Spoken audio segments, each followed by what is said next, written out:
Hola, buenos días. Bienvenidos a un seminario más del Departamento de Acuacultura y Medio Ambiente. Hoy tenemos la participación de la doctora Escobedo. Ella es originaria de Los Mochis. Ay, algún error tenía que tener. Es bióloga en pesquerías por la Universidad de Occidente, igual de Los Mochis. Obtuvo el grado de maestría en manejo de recursos marinos y el doctorado en ciencias marinas en el IPN Sicimar.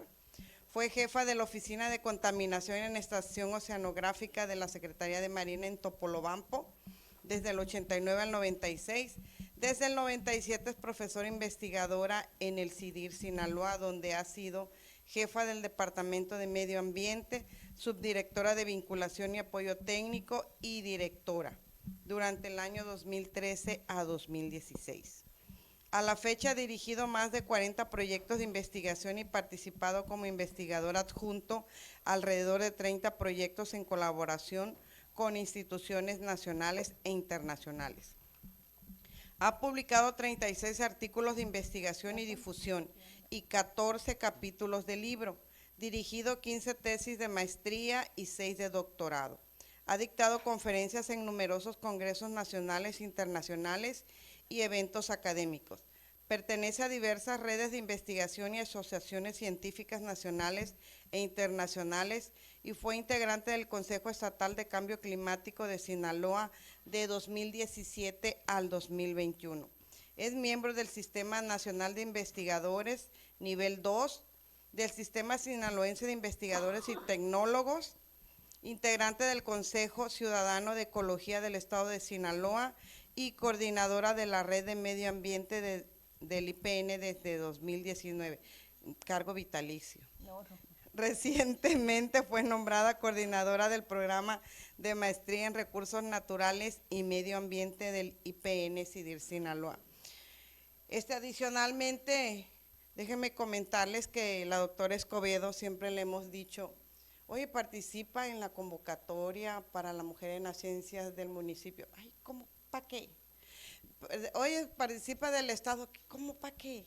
Oye, ¿cómo para qué? Nunca ha querido, la verdad, participar.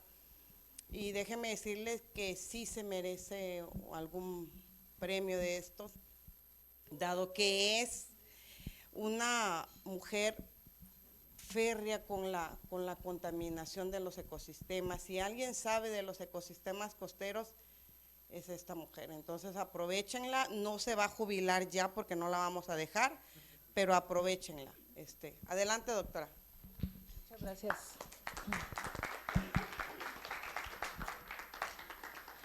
Es que mi comadre, no le hagan mucho caso. Es que la convocatoria es para mujeres y la guasavense, yo no soy guasavense. Esa es una falta de ética, ¿o no? Yo soy de aquí del rancho enseguida. ¿Eh? Tampoco. No tiene. ¿Cómo para qué? No, exactamente como para qué. ¿Pa' qué? No, hay muchas personas que se merecen, muchas mujeres que se merecen eso.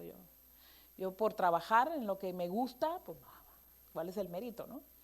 Pero bueno, hoy me invitaron al seminario, yo con muchísimo gusto participo y entre las cosas que he hecho, o sea, ahí ya ven que dicen que le pusiera un mapita de dónde fui, no, ya les platicaron ahí que lo quise ya.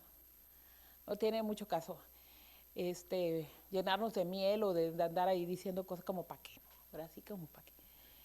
Entonces, entre las cosas que he hecho, ha sido el impacto de las actividades antropogénicas sobre la zona costera.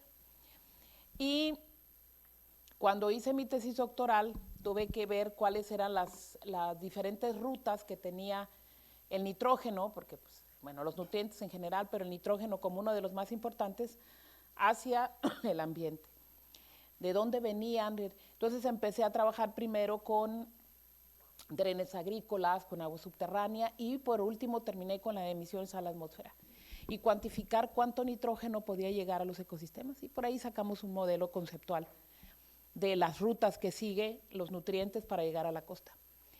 Posteriormente, pues me entró con eso de los rollos de los gases de efecto invernadero, Pues, y después de haberme hecho un clavado, gracias no está aquí, pero gracias al apoyo y de la mano del maestro Camacho, del ingeniero Camacho, ¿no? De que empecé a preguntarle cómo eran los ciclos agrícolas. Ahorita van a ver el resultado de esto. Empecé a conocer un poquito cómo hacían los cultivos, qué le ponían, y empecé a darme cuenta de que había mucha información que no está a la mano, que no aparece por ningún lado. Ustedes podían imaginarse, o sea, entiendo que luego los plaguicidas no estén, ¿no? Pero los fertilizantes no es una información que tú puedas ir a conseguir en el INEGI o en donde sea, ¿no? En la Zagarpa, ¿no? No existe. Entonces nos dimos a la tarea de calcular, ¿no? Lo que sí está es qué cultivaron y cuánto calcularon. Y por ahí hay una sugerencia de cuánto fertilizante le tienes que poner. Entonces, con eso y yo siendo, digamos, conservadora, aunque si hay 4T aquí, lo siento, soy conservadora en esas cosas, ¿no? Usamos el límite inferior para hacer los cálculos que les voy a mostrar, o sea que esto puede ser mucho más. Entonces, les voy a platicar ahora sobre las emisiones de gases de efecto invernadero. Son cálculos con las técnicas que se manejan y internacionalmente, y más que nada son para mostrar cuál es la contribución de la actividad agrícola también a la emisión de gases de efecto invernadero, que luego no se toma en cuenta esto. No sé si es para acá, así. Definitivamente, gracias a la agricultura tenemos alimento, ¿no? La producción de alimento en el sector agrícola definitivamente eliminó aquel fantasma de la hambruna que en los 70s se vislumbraba, 60, 70s. En la actualidad, la producción de alimentos ya sobrepasa las necesidades mundiales de alimentación. O sea, no hay ningún problema, ya no nos vamos a morir de hambre, como se veía eso.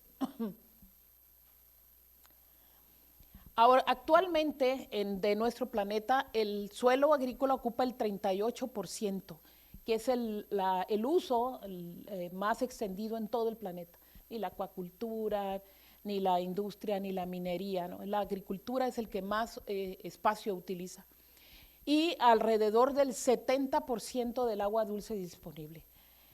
Eso es a nivel mundial. Desgraciadamente, nuestro estado de Sinaloa le da el 94% del agua superficial, del agua disponible a la agricultura. Y esto es una barbaridad, pero bueno, a nivel mundial es el 70% nada más. Y según el GI, según los cálculos que se han hecho, aporta el 30 al 35% de las emisiones de gases de efecto invernadero, o los GIs. Cuando pensamos en gases de efecto invernadero, normalmente pensamos en CO2, pero hay un montón que también tienen el mismo efecto, y hay unos que son todavía, que tienen un poder de calentamiento mayor, ¿no? Como el óxido nitroso y el metano. Fíjense nada más, el poder de calentamiento es casi 300 veces más en el caso del óxido nitroso, el NO2, ¿no? Y 28 veces comparativamente mayor que el CO2. O sea, ese gas, fíjense, pónganle atención, ese gas de efecto invernadero, o sea, el óxido nitroso es casi 300 veces más potente, o sea, tiene un poder de calentamiento 300 veces más que un CO2, que es el que normalmente medimos, así nomás. Y el metano que tanto le echan es 28 veces más que el CO2, pero el otro es más peligroso, ¿no? Si vemos cómo se ha incrementado las emisiones agrícolas en función de gases de efecto invernadero, vemos que ha habido un incremento del 14% en 10 años, ¿no? Ahorita no tengo el otro dato de los siguientes 10 años, pero en esos 10 años que se incrementó el 14%. Y lo más grave es que este incremento se produjo en los países en desarrollo. Acuérdense que ya no existe en el primero, segundo y tercer mundo. ¿no? Los países en desarrollo son los que se han incrementado más. Por eso por ahí dicen que cómo es que muchos países están hablando de que controlar a los países desarrollados en las emisiones y ellos han tenido la culpa, sí, pero es que el mayor incremento ha sido en nuestros países, ¿no? Entonces ellos ya saben de qué se trata.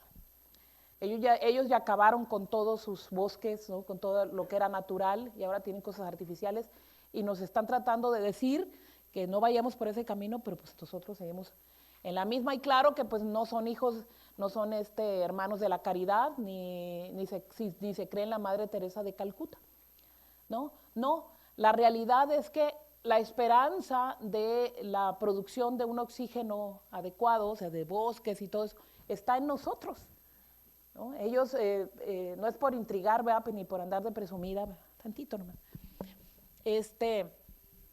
Cuando ustedes sobrevuelan Francia, ¿no? Ustedes ven un bosque fragmentado. Sí hay muchos, si van por carretera, van a ver anuncios de que hay venados, que tienes que... Pero si tú vas por arriba, ¿no? Tú ves un manchoncito aquí, otro manchoncito acá. Ellos fragmentaron su ecosistema hace mucho, ¿no? Y luego nos dan como clases, no, es que no hagan eso, que la fragmentación de los hábitats es tan importante porque lo han vivido. Y ellos tienen puesta su esperanza en nosotros, porque si nosotros no cooperamos con mantener los productores de oxígeno, pues nos va a ir mal a todos. Si nos vemos por continente, durante esa década, en América del Norte produjo el 8% de las emisiones GI, Europa el 12%, hacia el 44%. África el 15%, Oceanía el 4% y América Latina el 17%. Asia es el gigante de las emisiones de gases de efecto invernadero. Y ahorita es la primera economía, ¿no? Es China. Lo han logrado gracias a una producción acelerada de todo y no les interesa absolutamente nada del ambiente, ¿no? Ellos son los principales contaminantes del aire. En América Latina,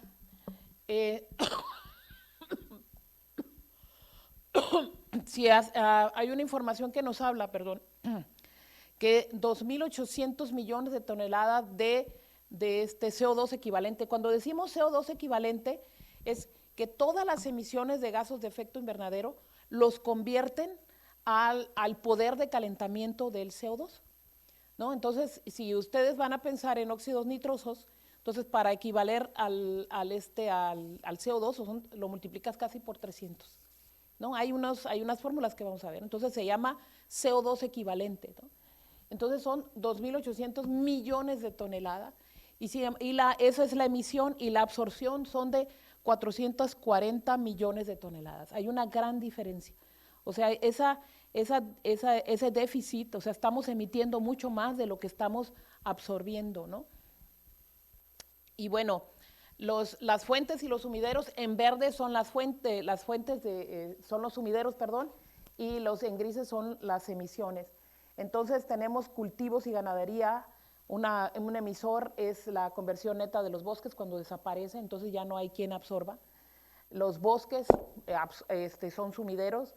Sobre todo es más importante en los bosques que en los cultivos y la ganadería, que aunque es más extenso el área, es porque los cultivos tienen un tiempo general, o sea, tienen un tiempo de retorno del CO2 muy rápido. ¿Cuánto duran los cultivos? Más o menos 3 meses, ¿no?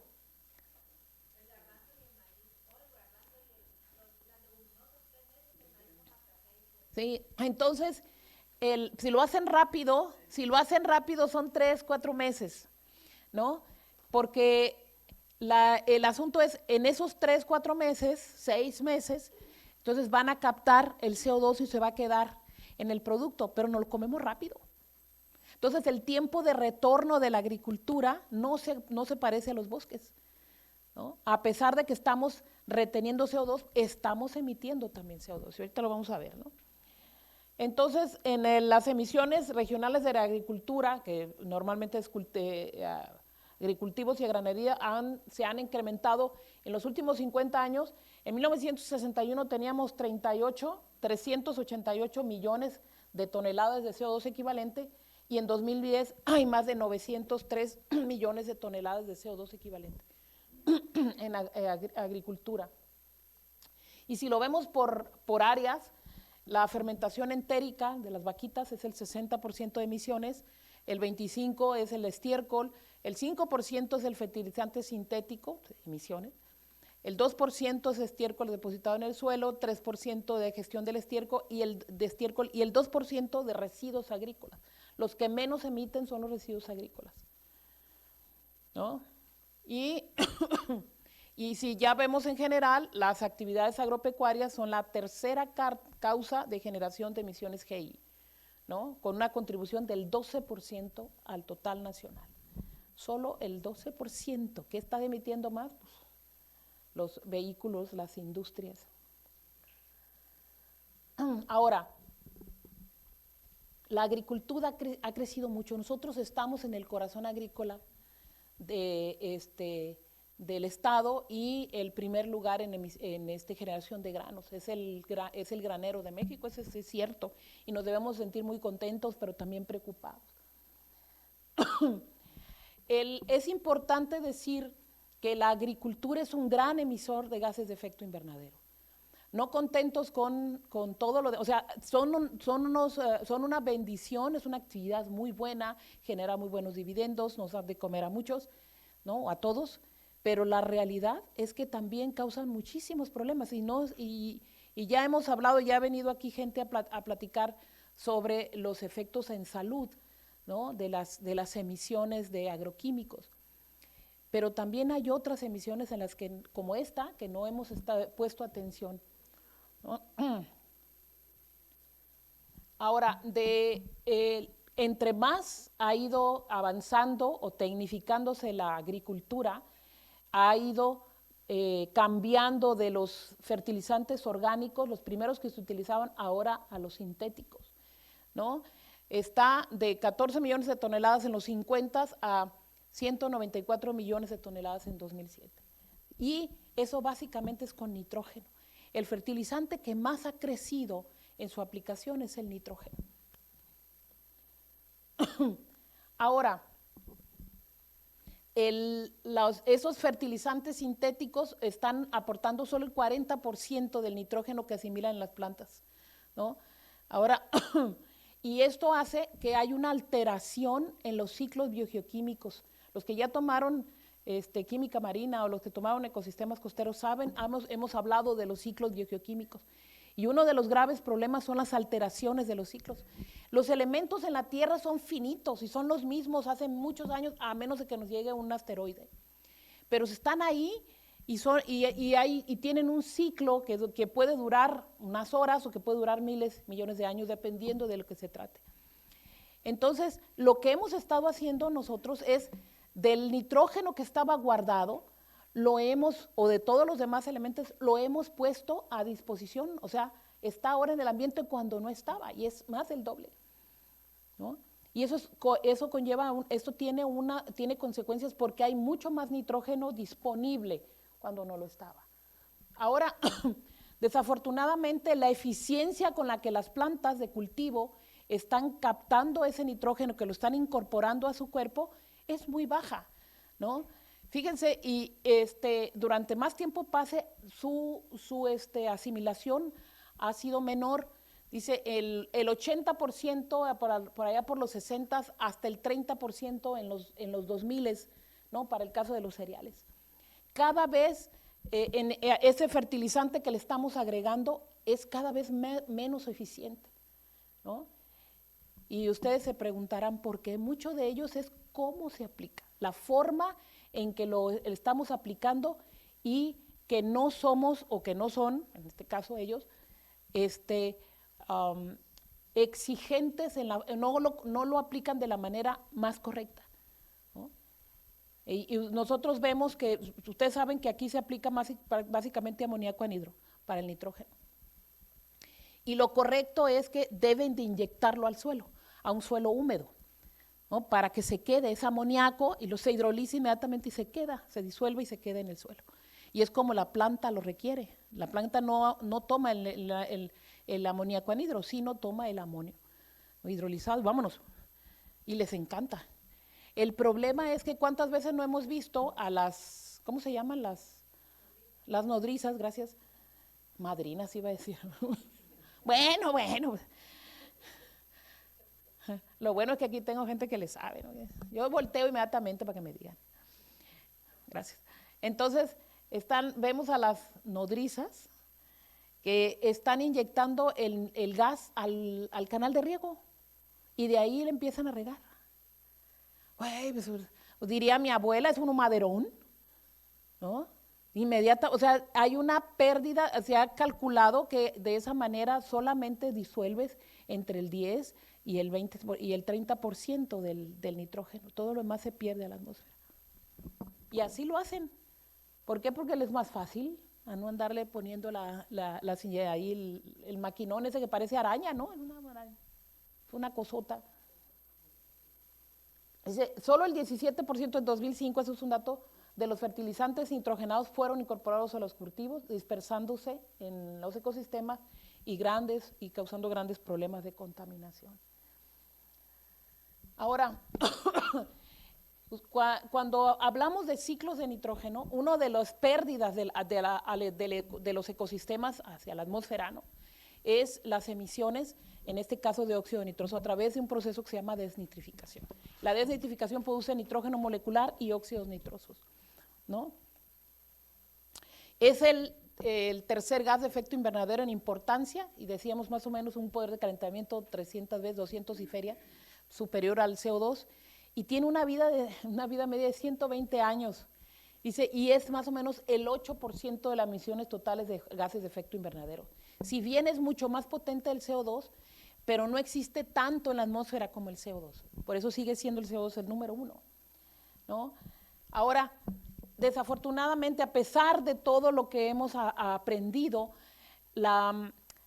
se ha visto que probablemente en el método de cálculo de las emisiones, de cuántos gases de efecto invernadero, sobre todo del nitrógeno, se han perdido a la atmósfera, aparentemente hay un desbalance y no está del todo correcto, que puede ser hasta de 3 a 5 veces más de lo que se genera.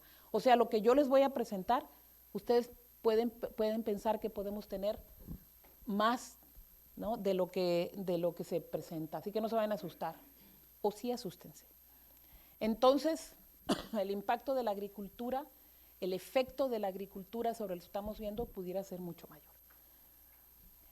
Vamos a hablar entonces de la región en la que nosotros estamos, que es la costa norte de Sinaloa, y vamos a hablar del distrito de riego 075, esto no se ve, perdón. Oh, sí, ahí está. Aquí se ve clarito, ¿no? La zona agrícola. Es una foto que me gusta muchísimo, ¿no?, que porque habla tanto de la parte terrestre, pero también de la oceánica, que es mi gusto, mi pasión, esta región, ¿no? Aquí hay otro distrito de riego, ¿no?, el del Valle del Yaqui. Y hay un montón de ecosistemas costeros de gran importancia que yo he tenido el gusto de trabajar en los poquitos años que tengo haciendo investigación, ¿no? Son áreas terrestres prioritarias, son áreas de observación de aves, son sitios Ramsar, hay áreas naturales protegidas, etcétera, etcétera, etcétera. Tienen una gran diversidad y son muy importantes, y sin embargo están en la zona agrícola más importante del país. Este es el distrito de riego 075 con sus módulos de riego, ¿no? Tiene 13 módulos, inició su actividad como tal en 1944 y tiene un impulso más importante en 1952 con la creación o con la construcción de la presa Miguel Hidalgo, o el Majone, que le llaman también. La evolución de la cobertura del 44 fue de 28,000 hectáreas a 260 en 2015, más o menos ahorita hay como 230, 260 cuando tienes dobles cultivos, y eso dependiendo del año, ¿no?, y del agua. Ahora seguramente no van a cultivar tanto. Esto es el distrito de riego 075, lo que ven ustedes en azul, en este tipo el azul fuerte son los canales, y estos son los drenes agrícolas. Y esto lo que ven, estos son los colectores, los más grandes, ¿no? Y hay siete drenes colectores en todo el distrito de riego que llegan directamente a los ecosistemas costeros. Este es el ciclo agrícola simplificado, lo decía, eso fue gracias a la guía del ingeniero Camacho, que me fue llevando que me indicó qué leer y me explicó muchas cosas que para mí, yo no entendía la diferencia entre un canal de riego y un dren. Y no se me va a olvidar nunca, y cuando yo le pregunto al ingeniero Camacho, oiga, ingeniero, ¿y cuál es la diferencia? Me dijo, es que el canal está al nivel y el dren no. Literal, así me lo dijo. ¿Alguien entendió a qué se refiere? Yo no entendí. ¿Está al nivel de qué? No, pues sí, pero pues eso, pero pues yo no sabía de qué trataba, ¿el nivel de quién? Y yo le buscaba. Pues sí, pero pues yo era neófita. Y acuérdate que todos somos ignorantes, más no todos ignoramos lo mismo. Entonces a mí me dio y me dio pena preguntarle a nivel de qué. Y me quedé, ahora sí me da vergüenza decirlo, ¿no? Pero pues lo voy a decir y me voy a aguantar. Me quedé con esa duda por años. Hasta que le volví a preguntar. Sí, soy muy mala estudiante, la verdad. No les dé vergüenza preguntar, y acuérdense que no hay preguntas tontas. Las miradas pueden ser tontas, pero ni las preguntas ni las respuestas. ¿Verdad? Bueno, algunas respuestas sí, pero bueno. Entonces, este es el modelo simplificado del ciclo agrícola. Entonces, vamos a ver, ¿no? Estos son los porcentajes que representan casi el 60% de los nitrogenados, los fosfatados y potásicos más o menos entre fósforo 24% y 19% los de potasio. Y vean ustedes nada más cómo está. Aquí, esta es la siembra. 3 semanas antes empieza el riego de presiembra, o sea, empiezan a preparar la tierra y viene el riego, ¿no? 3 semanas antes, se llama riego de presiembra, y ahí vemos los canales súper llenos, bien chulos. Luego, a los días, con la tierra húmeda, viene la fertilización de presiembra, entre el 50 y el 75 de la dosis de los fertilizantes. Si es nitrógeno y es amoníaco anhidro, lo tienen que inyectar, ¿no? Pero esto, pues, o sea, lo que hacen es que luego le riegan con nitrógeno. Pero bueno, así tendría que ser, ¿no? Según ellos, ¿no? Luego, 3 semanas después de la siembra, viene el resto de la fertilización, que es la dosis, que es si quedó el 50% o el 25%. Normalmente así es, ¿no? Normalmente así es. Puede haber cultivos que sean diferentes. Ese es el ciclo total, 120 días, puede variar dependiendo del cultivo, ¿no? Y en esos grises son las épocas de riego que le llaman riegos de auxilio, ¿no? Son las épocas donde pueden regar, ¿no? El riego de auxilio, hasta que termina el cultivo y viene la cosecha, ¿no? Este es un método simplificado, este es un modelo simplificado de lo que es el ciclo de cultivo aquí en el distrito de riego 75. México utiliza un montón de fertilizantes inorgánicos, muchísimos, ¿no? De las 22 millones de hectáreas agrícolas, 14 millones se encuentran fertilizados químicamente. Sinaloa es uno de los que más utiliza, ¿no? Ahora vamos a ver las emisiones de óxidos nitrosos en la agricultura. El FAO-Stat, que es la organización de estadística que habla sobre sobre alimentos y agricultura a nivel mundial, es la FAO-Stat, tiene unos cálculos de emisiones de gases de efecto invernadero, son cálculos que tienen que ver con cuánto se aplicó, el hectareaje, y en el caso del nitrógeno se miden no por kilo de producto, sino por kilo de unidades de nitrógeno, ¿no? Y ahorita vamos a ver la diferencia entre las diferentes presentaciones de fertilizantes. Y aquí estamos viendo la evolución de 1990 a 2016 de las emisiones de CO2 equivalente de la agricultura, ¿no? Que estamos a más de 85,000 gigagramos de CO2 equivalente. Entonces, este óxido nitroso representa un poquito más del 50% de las unidades, de las emisiones que equivalen al CO2, ¿no? O sea, más del 50% de los gases de efecto invernadero son de aquí, de la agricultura. Ahora, vemos las emisiones por sector y si vemos los fertilizantes sintéticos, que son estos morados, ¿no? Están alrededor del 9.5, ¿no? Allá por sector ya, ¿no? Y ahora, las emisiones, ¿cómo se hace esto? Las emisiones, el cálculo de las emisiones del óxido nitroso va a depender de la extensión y del tipo de cultivo. No a todos se les aplica el mismo fertilizante, ni en la misma cantidad. Por ejemplo, al frijol no le ponen nitrógeno, porque ellos tienen a sus compadres, ¿no?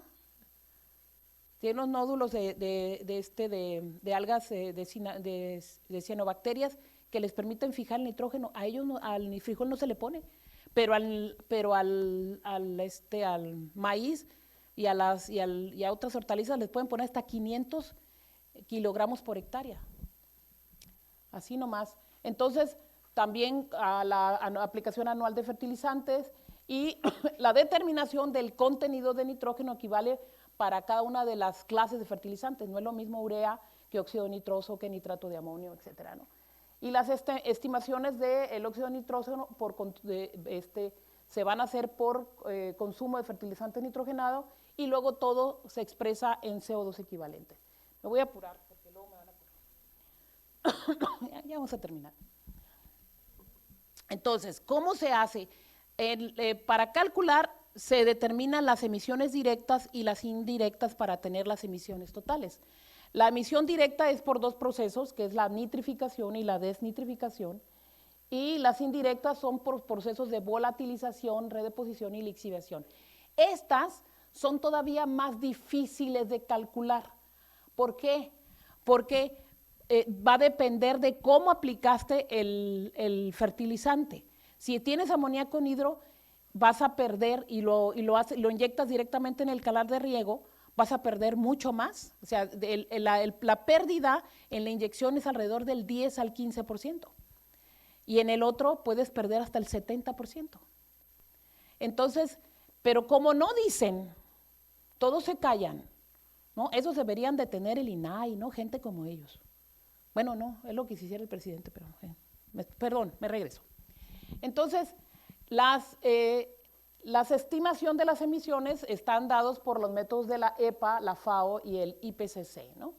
Entonces, estas son las emisiones directas, ¿no?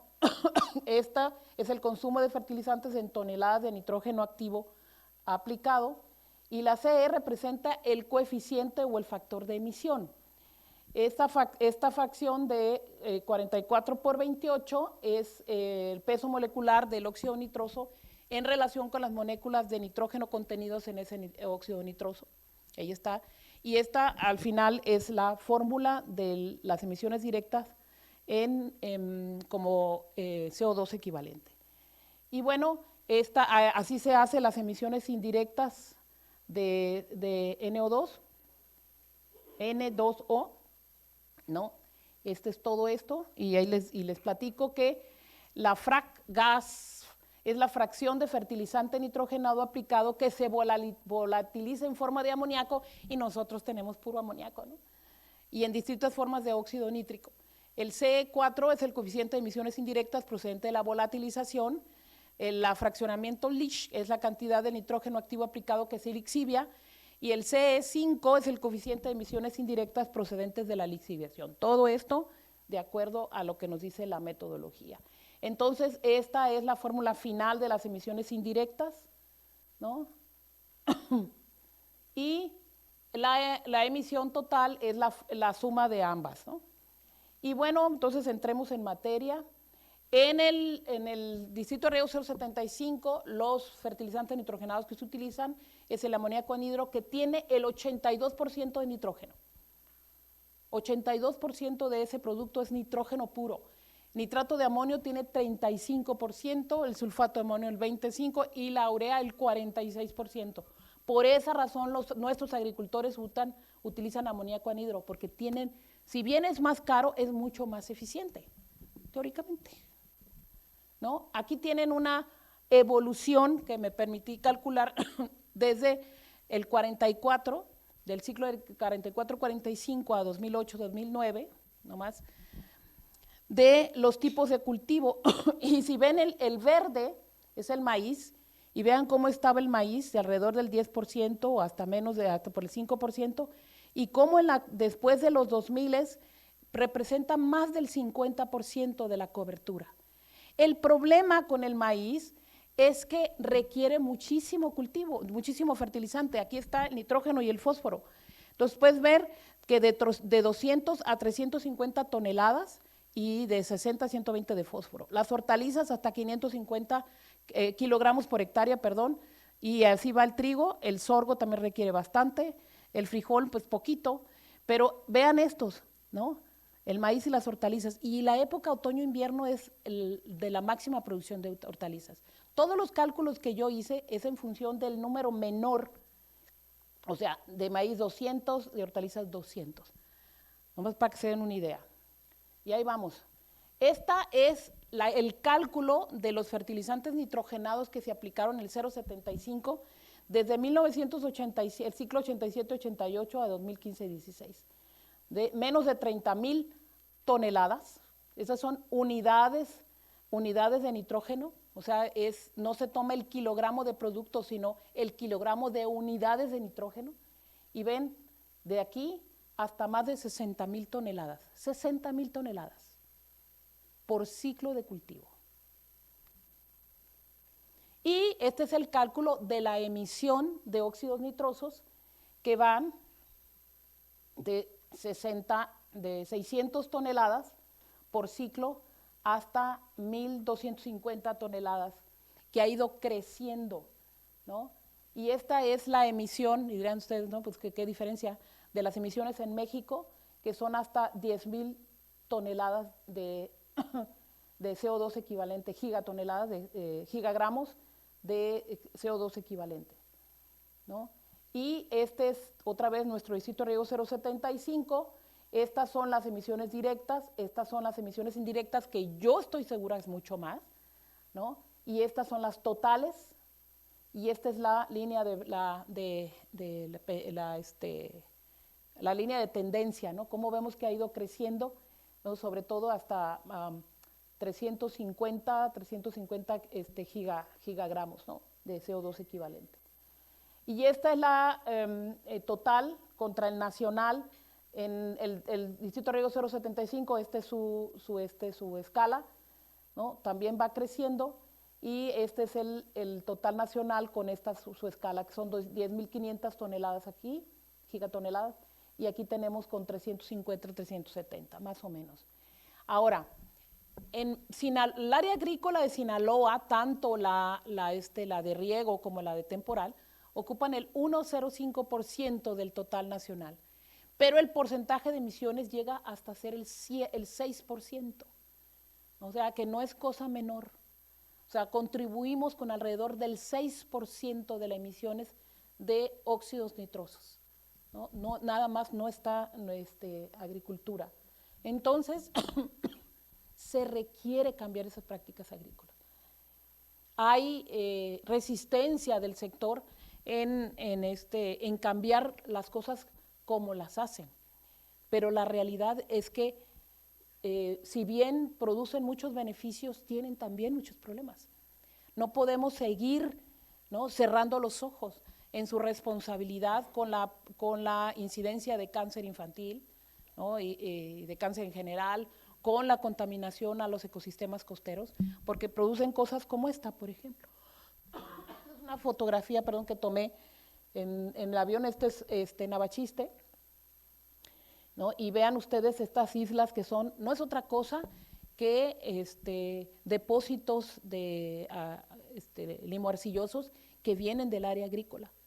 Ahorita estamos trabajando otra vez con drenes agrícolas, y las cantidades de sólidos suspendidos que arrastran los drenes son impresionantes, son toneladas. Y ese es suelo, y no entienden que es suelo que se pierde. Y en el caso de las emisiones, también muchos de esos gases de efecto invernadero luego por ciertas reacciones son convertidos a amonio, son convertidos a amonio hidrolizado, pues, y que puede caer también a los ecosistemas costeros, que cae y que representa entre el 20% de las rutas de nitrógeno a los ecosistemas costeros, ¿no? Entonces, esto es lo que tengo que platicarles y agradezco mucho su atención, permanecieron calladitos todos. Gracias.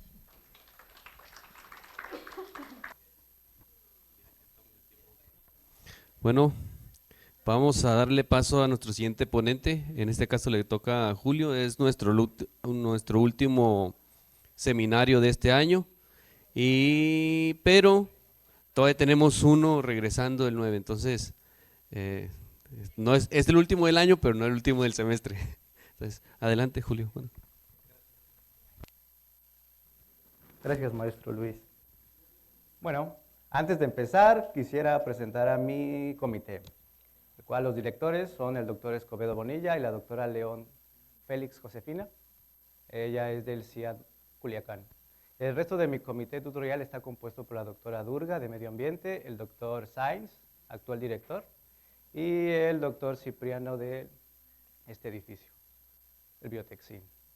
Bueno, el título de mi proyecto lleva por nombre Modulación de la infección natural por Penstill-Amaparvovirus, podemos llamarlo IHHNV, en el camarón blanco Peonius banamei y su efecto en una infección experimental por el virus de la mancha blanca, White Spot Syndrome Virus, WSSV. Okay. Quisiera empezar hablando sobre la camaronicultura. ¿Esta qué es? Es la cría de crustáceos en un ambiente controlado. ¿Cuáles son los principales beneficios de esta industria? Satisfacer la demanda de proteína de alta calidad para la población mundial. Uno de sus mayores beneficios para el agricultor, bueno, no el agricultor, el que lo cultiva, es la alta rentabilidad. En esta gráfica de aquí vemos el top 7, los 7 países que más produjeron camarones en el año 2020, de acuerdo con la FAO. De la producción total de acuacultura, que fueron más de 122 millones de toneladas, casi el 10%, más de 11 millones de toneladas, fueron únicamente crustáceos. Estos tuvieron un valor aproximado de 82 mil millones de dólares. Como se puede observar, la mayor producción, más del 90%, se concentra en la zona de Asia, con el siguiente continente, el americano, 3.5. De estos, los únicos 2 países que entran en este top están Ecuador y México, con 189 mil toneladas. Hablando de México, en esta gráfica se presenta la producción histórica desde el 2002 al 2021 de la producción de camarón por cultivo en México. Quise encerrar en estos círculos los años en los que esta producción no avanzó, se mantuvo estable, o en algunos casos hasta se disminuyó. Esto se debe a diferentes patógenos. Los que están encerrados en rojo son patógenos virales y los que están encerrados en azul fueron ocasionados por patógenos de origen bacteriano. Bueno, para el 2020, esta producción de camarón en México fue dividida prácticamente por 2 estados. Sinaloa con el 45% y Sonora con el 43%. El camarón se ubica en tercer lugar de producción pesquera y de acuacultura en México, pero por su valor económico ocupa el primer lugar. Hablando de Sinaloa, para el 2021, de acuerdo con el CESACIN, se sembraron 93 mil hectáreas en más de 910 granjas, obteniendo una producción total superior a los 94 mil toneladas. De estas, cabe resaltar que solamente hubo una sobrevivencia del 50%, o sea, el 50% de lo que se cultivó se sembró, o sea, murió la mitad de la producción. En la gráfica de abajo presento los 3 municipios de mayor producción para el 2021, comenzando por Ahome, siguiendo Guasave y por último Nabolato. Ahora, De los más de 11 millones de toneladas de crustáceos del 2020, 6 millones, o sea, más del 50%, fueron utilizadas únicamente este crustáceo, Penis banamey, el camarón blanco. ¿Por qué se eligió este camarón o por qué se prefiere este camarón por encima de otros crustáceos? Una es por su adaptabilidad a una variación de condiciones ambientales, la otra es su bajo requerimiento de la proteína en la dieta, el siguiente es una buena conversión alimentaria, su alta tasa de crecimiento, la resiliencia ante una baja diversidad de alimento y lo que quiero, para mí lo que es más importante, es su tolerancia ante diferentes brotes patogénicos en comparación con otros crustáceos. Eso es lo que le hace una especie óptima, ideal para el cultivo. Ahora, hablando de las enfermedades. Se tiene la idea, o se sabe, que el principal problema sanitario se debe a las enfermedades que son de origen viral y bacteriano, las cuales han provocado las mayores pérdidas en la industria. Estas se han generado por el incremento en la producción, lo cual, a pesar de que buscan aumentar la producción, esta misma ganas de aumentar su producción ha obstaculizado que la industria siga desarrollándose. Ahora, en el caso de México, los patógenos de mayor impacto histórico han sido el virus IHHNV, el virus de Taura, el de mancha blanca y, por último, la bacteria que provoca el HPND, el Vibrio parhemolyticus.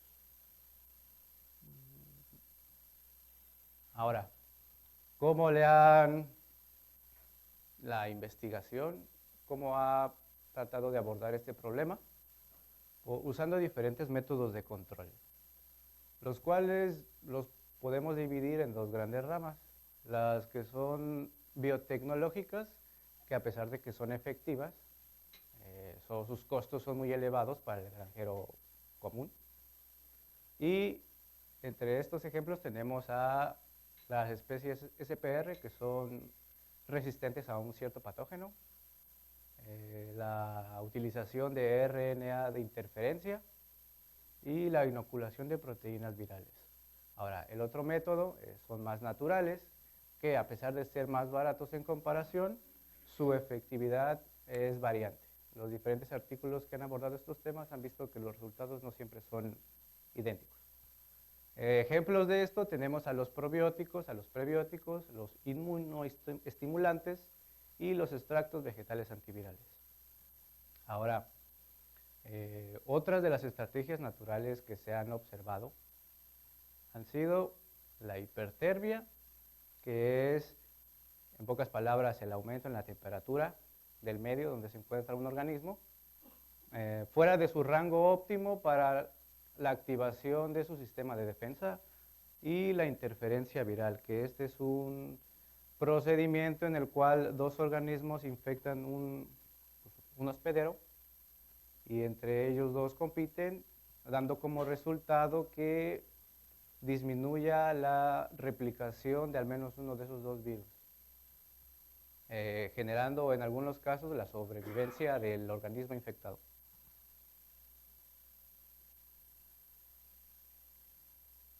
Okay.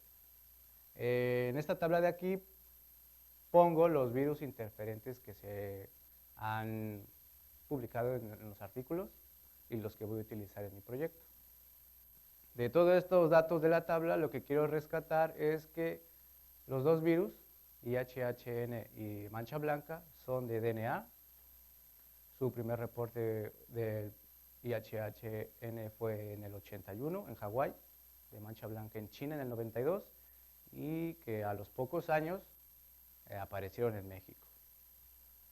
Además de que actualmente IHHN se ha vuelto endémico del noreste del país, mientras que mancha blanca sigue generando pérdidas que están valoradas alrededor de $1,000 millones de dólares al año.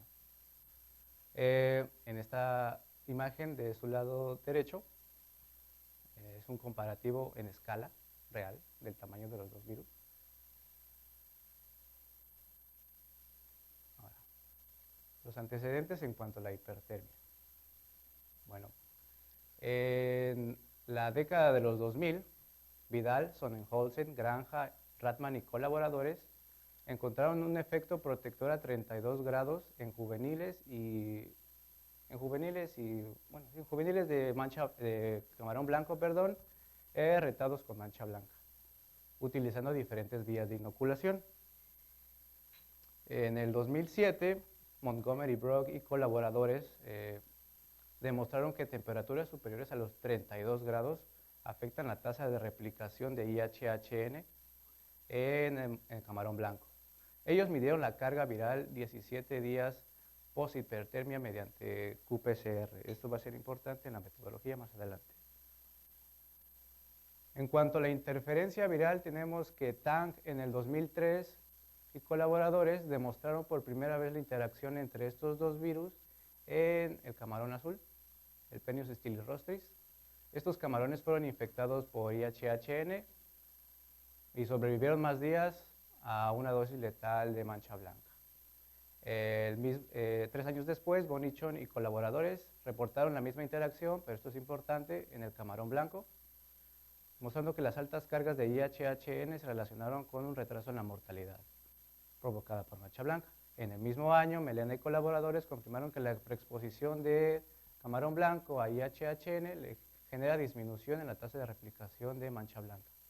10 años después, Yan y colaboradores evaluaron el mecanismo de interferencia viral en las branquias del camarón blanco utilizando método in vitro.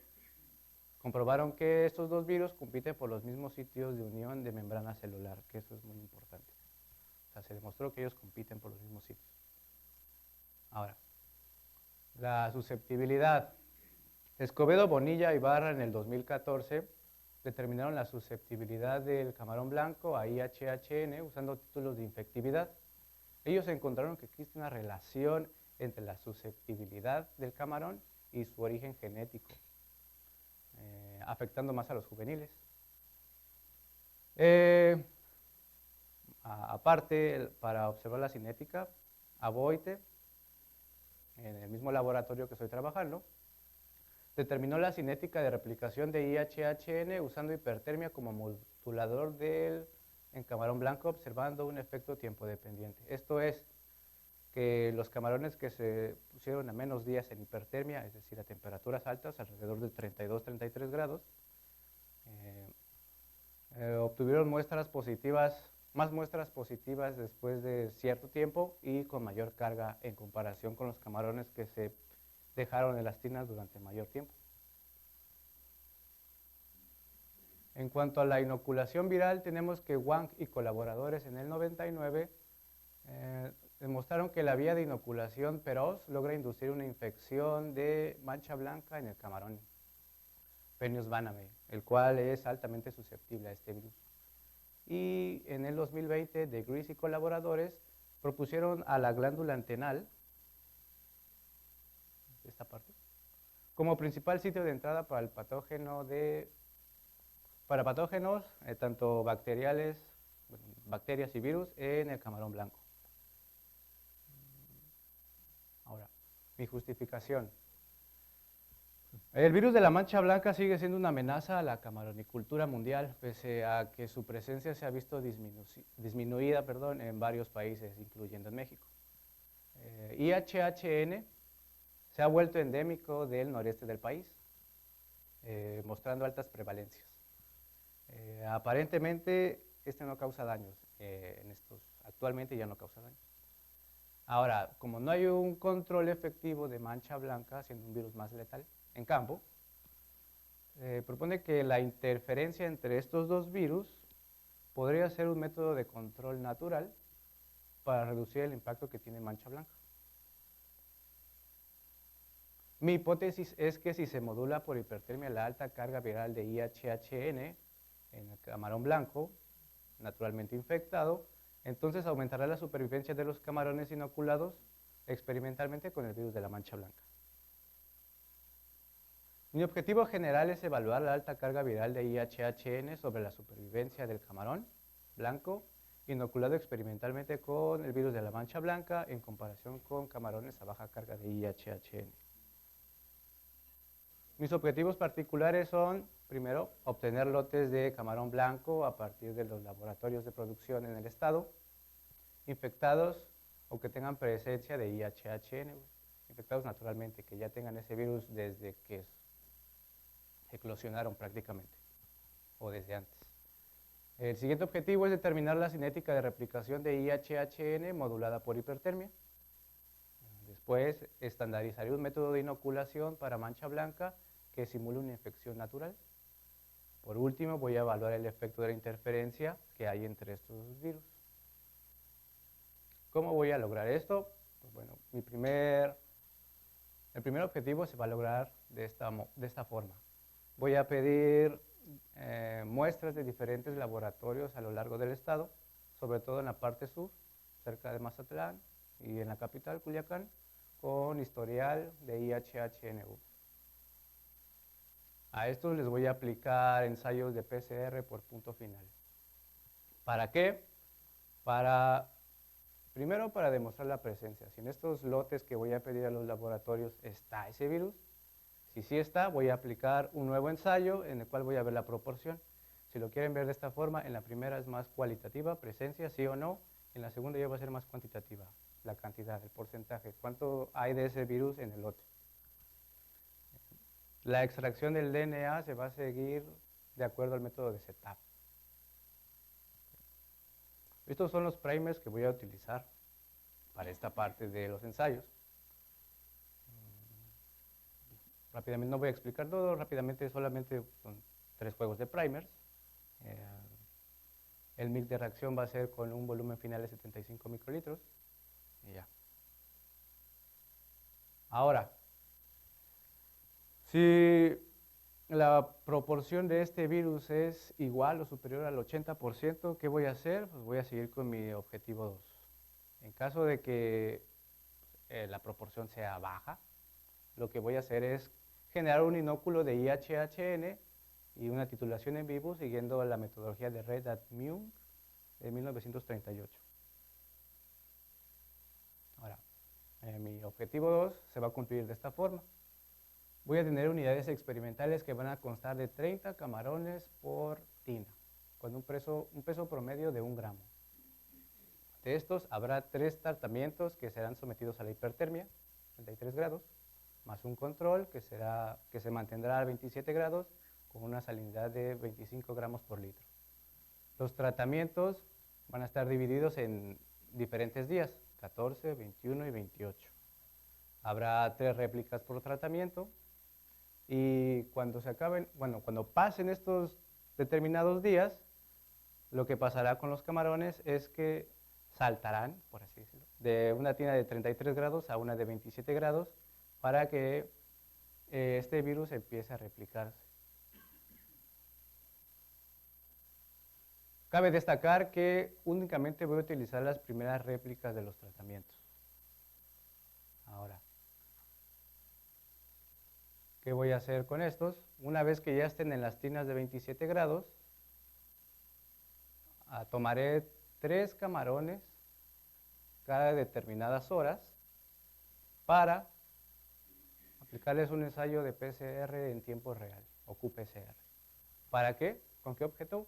Para definir el tiempo post-hipertermia en que IHHN empieza a ser detectado por estos ensayos de PCR. O sea, a partir de qué día, a partir de qué hora, las muestras ya son detectadas por el PCR, ya da positivo a este virus. Después, utilizaré las segundas réplicas para hacer prácticamente la misma metodología, la cual es los camarones que están a 33, pasarán a las tinas de 27 grados, después de estos días, y en estos días les voy a aplicar otro ensayo de qPCR. Es prácticamente lo mismo que voy a hacer en el anterior ensayo, pero aquí lo voy a llevar a más tiempo. Estoy dispuesto a llegar hasta los 72 días después de aplicar el tratamiento.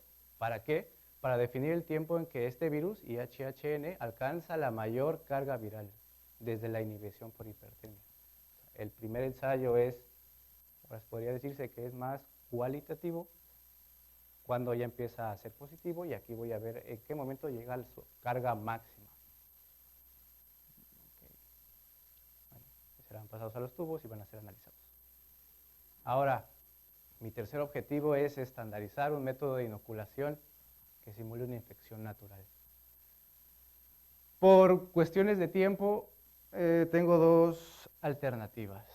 Si todo va bien, aplicaré una inoculación por la glándula antenal, que su principio es la inmersión en medios a diferente salinidad, pero si el tiempo ya no me da, voy a aplicar una inoculación feroz. Les voy a dar de comer tejido infectado a los camarones. ¿Para qué? Para determinar un método de inoculación eficaz que puede inducir la infección, utilizando una dosis mínima letal. Cada 12 horas se tomará hemolinfa y branquia para corroborar la presencia y la carga viral. Se va a dar de comer, en el caso del feroz, y en el caso de la inoculación por glándula antenal, se aplicarán gotas que contengan el virus. Ahora, mi último objetivo es evaluar la interferencia que hay entre estos dos virus. ¿Cómo voy a hacer eso? Pues es la síntesis de los ensayos anteriores. Cuando ya sepa en qué momento está la máxima carga de IHHN en el camarón, pues voy a tomar esos camarones en esos determinados días y los voy a retar con una dosis letal de mancha blanca. Las unidades experimentales constarán de 10 camarones por tina con un promedio de 1 gramo, en el cual habrá 4 tratamientos, con 3 réplicas. El tratamiento 1 será una inoculación de mancha blanca en el camarón con una alta carga de IHHN. Estos camarones van a tener alta carga de IHHN y serán retados con mancha blanca. El siguiente tratamiento van a ser camarones con baja carga de IHHN, retados con mancha blanca. El siguiente va a ser un control, serán camarones sin tratamiento de hipertermia inoculados con mancha blanca, y el último, el testigo, son camarones sin tratamiento de hipertermia y sin inocular por mancha blanca. O sea, estos camarones no los tengo que tocar, no los voy a tocar para nada. ¿Con qué objetivo? Pues para determinar la eficacia antiviral de las diferentes cargas de IHHN contra la infección de mancha blanca. Ahora, igual que la diapositiva de los primers anteriores, estos van a ser los que voy a utilizar para la qPCR. Si ven demasiados es porque voy a checar cada uno de ellos, a ver cuál es más eficiente para los resultados que quiero obtener. El mix de reacción va a ser a 10 microlitros. Por último, una vez que tenga los datos de infección y de mortalidad, estos van a ser sometidos a pruebas de normalidad y homocelasticidad. En caso de obtener datos paramétricos, estos se le aplicarán pruebas de ANOVA de una vía y la prueba de Tokay. En caso de obtener datos no paramétricos, se aplicará la prueba de Kruskal-Wallis y Mann-Whitney. El nivel de confianza va a ser del 95%. Se utilizará el software de estadística 7. Además, aplicaré análisis de Probit con el objetivo de determinar el tiempo letal medio entre los tratamientos y el control, utilizando los datos de proporción de mortalidad entre grupos.